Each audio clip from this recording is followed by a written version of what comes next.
why we do it in the shadows. This is always Bryan Dressel. With me, as always, is Matt Rudolph Zombie Dog Dykes. The Red-Nosed Reindeer? Nope. I think, and I never saw this movie, so I could be wrong, but I think it's the kid from Jerry Maguire as a vampire. What? I know it's his movie. It's My Little Vampire, or The Little Vampire, depending what country you're in. And I know he's in it, but I don't know if he's the vampire or if he's the friend of the vampire. But either way, it's the kid from Jerry Maguire. Okay. Oh my god. Is that not the best nickname for you yet? Jesus. No. Well, in that case, we also have Joel Angel DeWitte. These are gonna get tired quickly. Can we just name ourselves like who, what, when, where, why as nicknames? No. Or is that a season finale thing? No, season finale will of course be characters from this show. I do that every time. It's like you guys don't listen. Well, Before that, I got to come up with random zombies. How about vampires from the internet, which is what I've done. Angel's a very popular vampire. He got his own show. Yeah, but let's not talk about the creator of the show. No, I'm not going to. I'm just going to talk about Angel. And, the guy who played Angel is also kind of a dick. But, Yeah, I was just going to say that. And then we also have Drew Count Orlok Staton. No one? No one's big Nosferatu fans? Oh, what's I what? love it. What is that? I'll take it. Nosferatu. Yeah. Everyone loves Nosferatu, right? Everyone's seen Nosferatu, right? Your silence means yes. Moving on. Yes. Oh, you haven't seen Nosferatu. Come on. It's a classic. I think you know why I haven't seen Nosferatu. I mean, beyond just I have it. I honestly don't. Unless you have like some serious beef with the movie Nosferatu. I don't know. But if you do, I don't want to bring that up here. I don't need the Nosferatu fans coming after us, because they are many. If you're asking me to watch a movie before 1990, I need to be Sherpa'd to that. Star Wars. Die Hard. I was Sherpa'd to that. I didn't come to that naturally. You could watch Nosferatu. You could watch Nosferatu the Vampire with a Y, or you could watch Shadow the Vampire, which is fucking awesome because the cast is amazing. Yeah. But yes, you should put that on your list. Yeah, I think after this, I'm just going to go to Tokyo Vampire Hotel and just start listing everybody from the characters in that show. If you haven't seen Tokyo Vampire Hotel, that came out past 1990, and it's a knee slapper for the whole family. That's what I'll call it. I have not seen. I have not seen that. I feel like you're lying about that. It is the single most violent and uncomfortable show. It's Sion Sono, yes. So Sion Sono's immediately I knew it's not going to be material. a knee slap. If you haven't seen it, it's on Amazon Prime. You should watch it. It's fucking crazy. I can't stress it enough. It is the craziest show I've ever seen. It is the most violent, uncomfortable, balls-to-the-wall show ever. That's my review. You need to see it. So good. It's going to make you uncomfortable. It's going to make you want to throw up at times. It might make you want to turn it off at times, but it's worth it. You should get through the whole thing. Wait, throw up green or blood? Yes, what probably what from every orifice. When you get to, Okay. if you get through episode 7 and you're like, this show's tame, then I don't know what I could offer you. Episode 7 is like, I got John from our other show to watch it. He's like, he messaged me halfway through episode 7, like, this is fucking intense. I'm like, yes, it is. It's like Episode Boy 7 Scouts camping. Yep, that's all it is. It's great. All right, are you guys ready to talk Werewolf Feud? Yes. I fucking love this episode. Not only for the fact that Barker is in it. I always want to call him Baker. And he doesn't really act that often. He's mostly a stand-up comedian. I only really know him from his stand-up and from Flight of the Conchords. So it kind of makes sense that he's here because there's a lot of crossover between the two. But man, as the head werewolf, he's the best. But I believe it's my turn to do a very quick breakdown of this, so I will do the best I can. So episode 3 starts with Laszlo giving us a nice tour of his shrubbery garden, or I forget exactly what he calls it, but basically he has a garden where he's really gotten... Thank you. He's gotten really into pruning things and making shapes. He made a rabbit that he's very proud of because it came out the exact way that he pictured it. And then he has a very private garden of all the important vulvas in his life, including his wife's, which he doesn't think that we'd want to see, but fuck it, she's not here.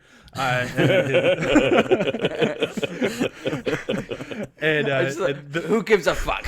Beautiful.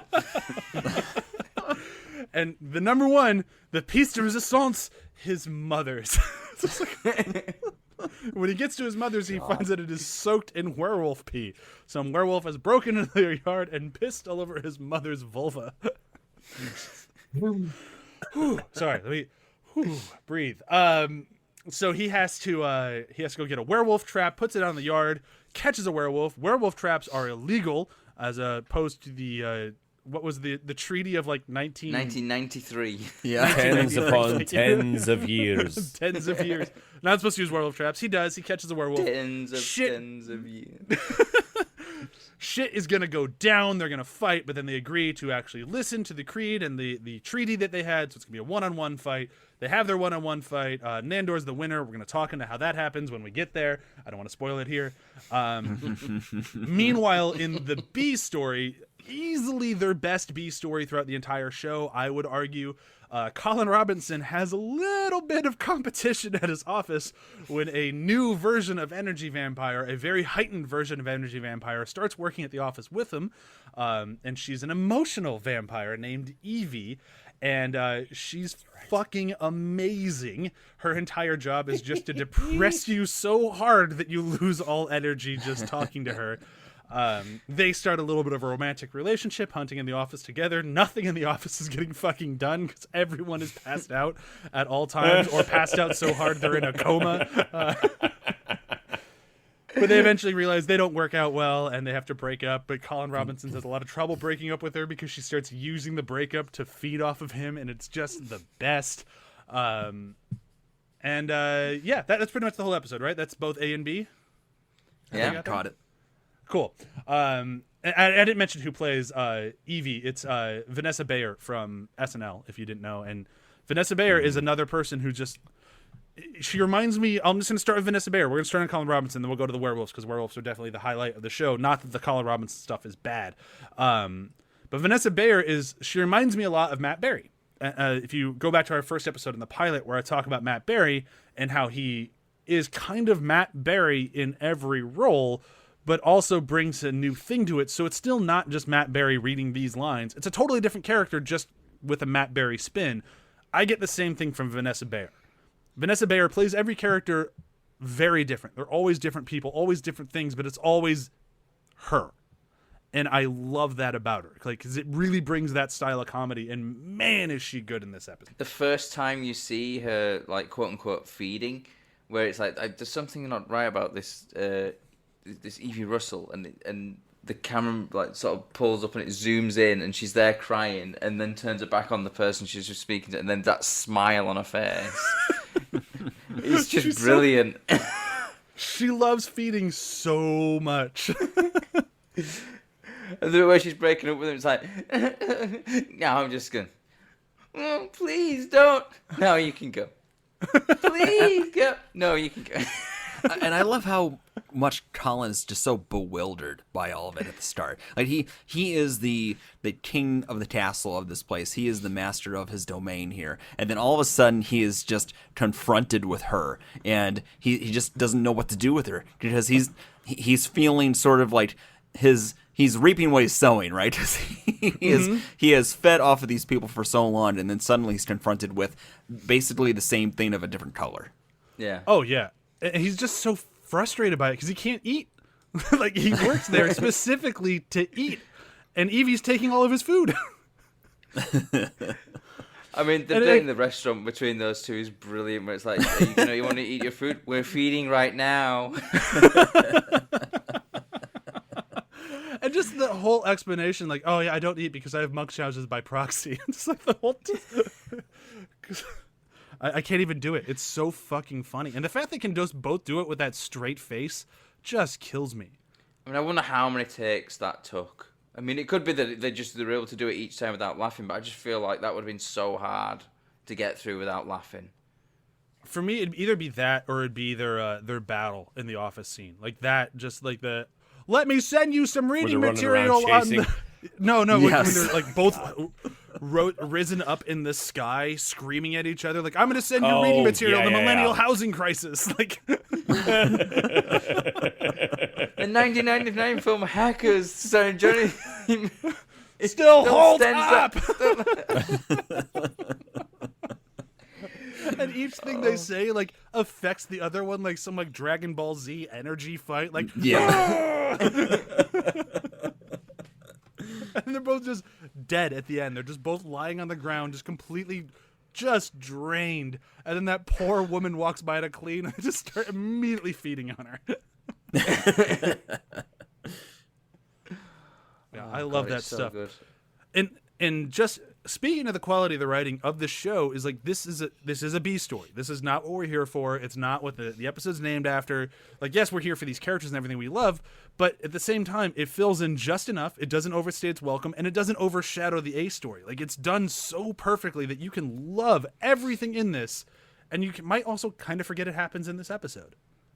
Yeah. It's very understated. Yeah. But it is to me just as good as the main line. It's just of a different tone, and the fact that it's such a mundane thing works so well for Colin. Oh, it totally tracks with the kind of adventures he would have. I mean, I noticed in this one, I don't know if he's been carrying it around like for all the episodes, but he's got a Will and Grace mug in this episode. And I don't know if there's like a point. Well, I'm sure there's a point to it because, like, nothing's in a TV series. Oh my god! But he's walking around with this Will and Grace mug, and I'm like, there's got to be some reason for that. I don't know what it is, but there's got to be some sort of subtle reason for it. Maybe Will or Grace is an energy vampire. Maybe. I mean, I don't know the show well enough to make a joke, but imagine I just made a really funny one right there. It worked. Is there anything else you want to say about the Colin Robinson stuff, or should we move into the werewolf action? The only thing I would slightly add is how they became a relationship, and all their conversations during the relationship was still about feeding. Oh, so, yeah. So it opens and ends as them clearly knowing that it was like a marriage of convenience. They go devouring everything, and I think somebody already mentioned it, but how they end, and she's just trying to keep pulling him back with her emotional baggage that she's unleashing on him. And then when she's done, she immediately uses the breakup on the phone call. I'm sorry, my boyfriend just broke up with me. It's like a dry. It's like the insurance company, or yeah. She just can't stop. I do like the bit where they chase Biff into the toilet, and Colin Robinson goes under the cubicle to just like, yeah. He's like, oh, not using one of the seat protectors, huh? The toilet paper in here is just What do you think about that? And then it's just like it's outside looking at her, and then you just hear a thud because he just collapses. And then it's just cut to like an ambulance. So hard. Oh, the one thing I do have to mention about Evie before we leave is when they start dating, and then she's still draining the whole office by blaming Colin Robinson for all of her problems. Like, I tried to move in with my boyfriend, but he said he wasn't ready for it yet. And they just cut to him, and he's just like, the fuck?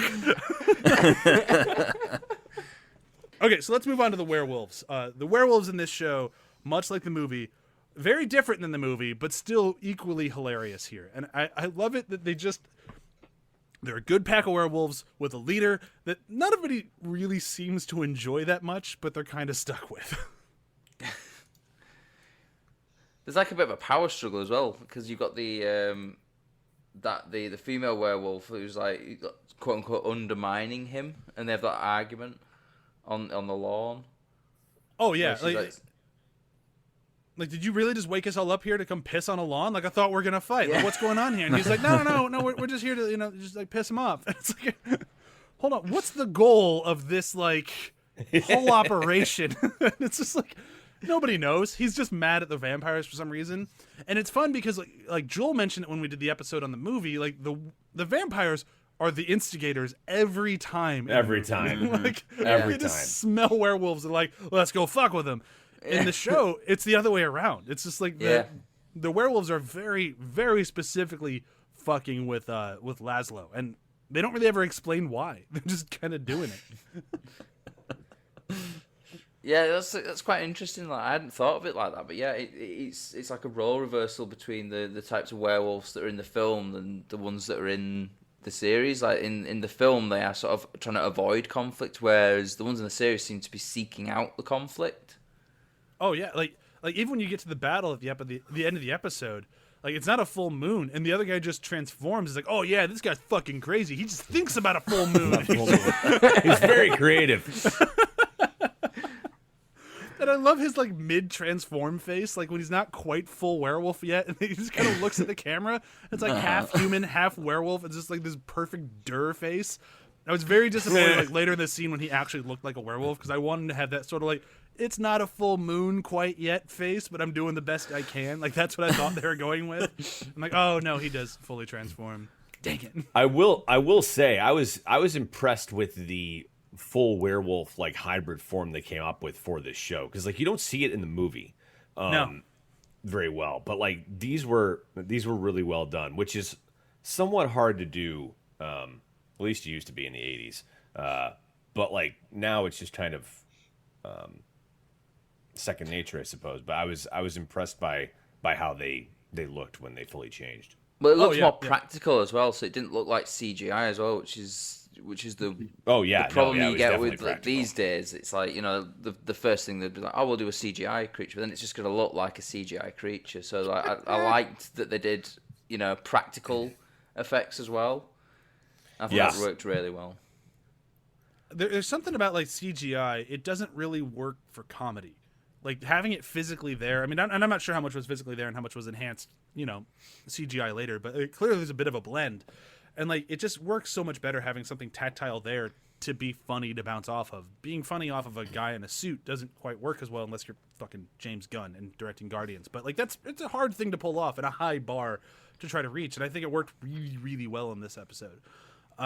Especially with physical comedy as well, because you've got to have like you've got to have that interaction on some sort of level. Like, you know, it's not, you can't really properly interact with a tennis ball on a stick very well. Yeah. So since only Drew and I had seen the show, Joel and Matt, what'd you think of the fight? Oh my god! So fucking funny, Jesus Christ! Choose your weapon. He chooses claws and teeth, and then that Nando's like just going through this big thing of weapons, and he's like, I will choose this, and he's like, at first I'm like, what is that? And then he starts squeaking out, and then he squeaks it, and then you're like, fucking squeaky bone. God and damn it! And he just throws it off the roof, and he just jumps off. Oh, and there's such a build up to that moment too, because they're talking up their buddy who's turning into this beastly werewolf, and it's just like all this build up, and then just the quick like cunning move of just like, okay, what's your weakness? Go off the side of the house. And all of them are just like, oh, not fair. which you don't see coming, because Nandor's not really that smart. Right. No. But he is a Relative great to them. tactician. Yeah. Well, no, he's a great tactician, which like when it comes to actually, it's like Matt Brady said, give the man an axe. He's second to none. Like because it's combat, like he gets smarter. Like he has that tactician sense. Like, oh, it's a dog. I'll just throw a bone off the cliff. Like it's just. So he's the Goku of the day. He just a complete damn idiot. Yeah. But once you get to battle, like he's a savant. Apparently, yeah. I mean, it's like even when they're waiting, and he's like going, tonight is a good night to die. Like, I don't want you to die, master. Not me to die, the other guy to die. Well, maybe don't say it like that. Okay, tonight is a good night for the other guy, not me to die. And it's just like, that just goes to show, like, he's not an intelligent, but like you said, like when it comes down to like some sort of fight thing, he's very good tactically thinking. Well, because it's all he's ever known. Like he doesn't have a he never went to school. He doesn't have a classical education, but he knows how to kill people in probably every way possible because he's been doing it forever. Yeah. And it's just, this will work. I'm not going to beat him in a fair fight. Yeah, no, he's a fucking huge werewolf. How do I kill him? Oh, yeah. Just throw him off the building. Got it. And just fucking That's one of my favorite parts of this episode. It's like, well, 1, 2, 3 silver bullets. How are we going to do this? Worse than that. We don't even have a gun. Yeah.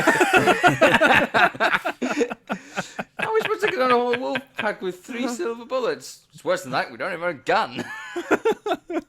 Oh, God. And I love how he's getting him out with like little tweezers as well, so he's not touching them. I love that little detail as well. Oh yeah, but for me the because they can't touch silver either. Yeah. The cream on the cake for this one for me though is the end of the episode. Like all the vampires just fuck off after the win. Like Toby goes over the side. You have Arj Barker's Toby no, and just crash. They're all don't lick your wounds, or like could you leave us to lick our wounds? Don't actually lick your wounds, Toby. Like, so they all go down to Toby and they're trying to help, and Guillermo's leaving and they're like, hey bro, and he turns around and they all their eyes are doing like the reflective thing, like they're all reflective. They're all fucking werewolves, and Guillermo looks horrified and just, can we keep the bone? Oh. Yeah, fan out, look for it. Tread carefully. I love after they're trying to console him as he's laying there. It's like, we're gonna take that trip we always talked about. Hey bro, love it. I just did not see that one coming. And there's so many jokes in this show that I don't see coming. That's why it's so good.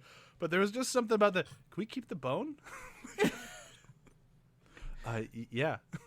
Cool, fan out. They're so excited to go find the bone.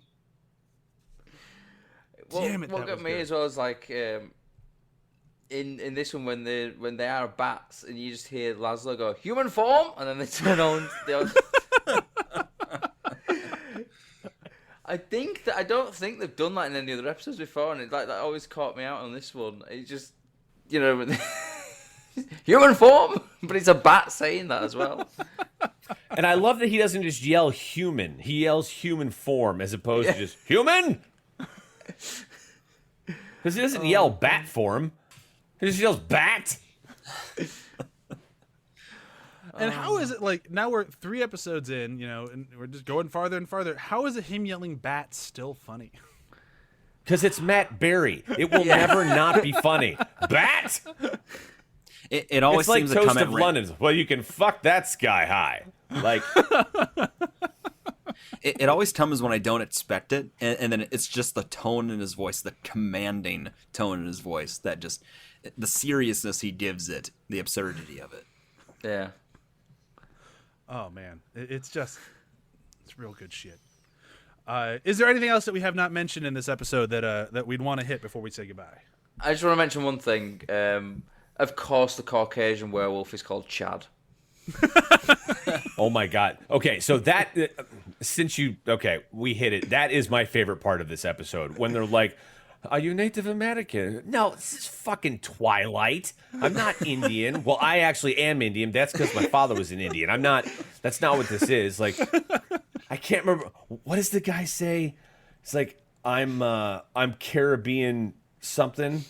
Caribbean Canadian. Like there's Canadian Caribbean, I think. Canadian Caribbean is like, I'm Caucasian. Like, but they're just rounding off. It's like, I'm Native American, but I'm not Native American because I'm a werewolf. That's not how it goes. Like, that whole exchange is fantastic. I will say though, like, there is a bit right at the beginning when it's in the trailer for this episode when Laszlo's.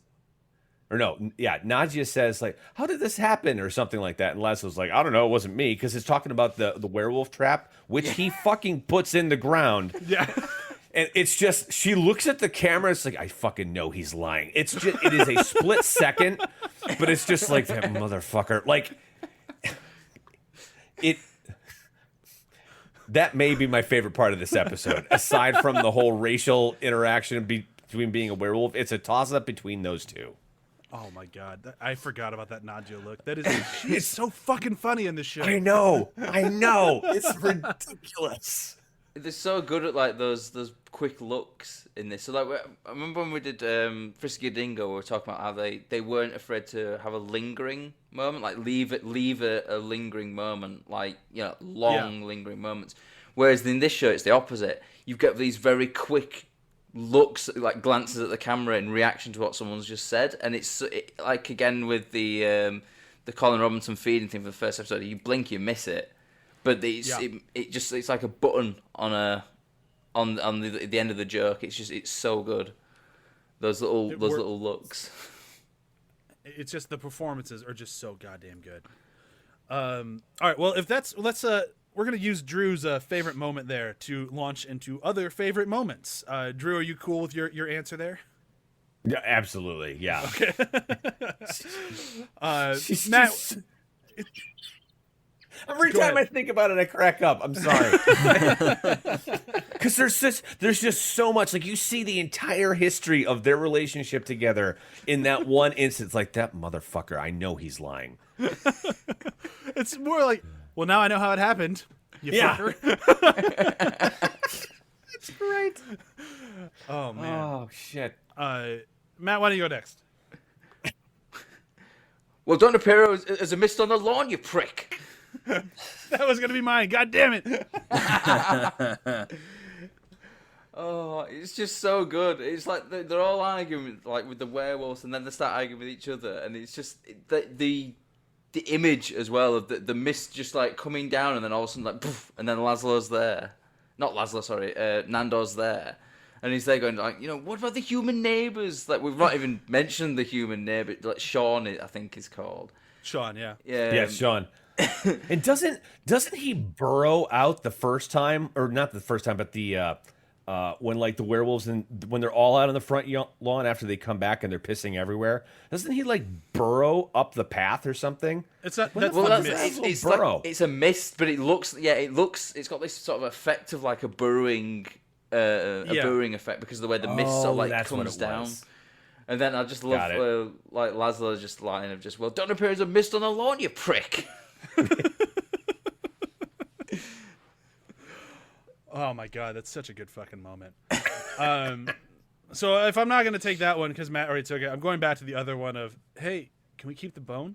That still just fucking kills me for all the reasons I already listed. Joel, what about you?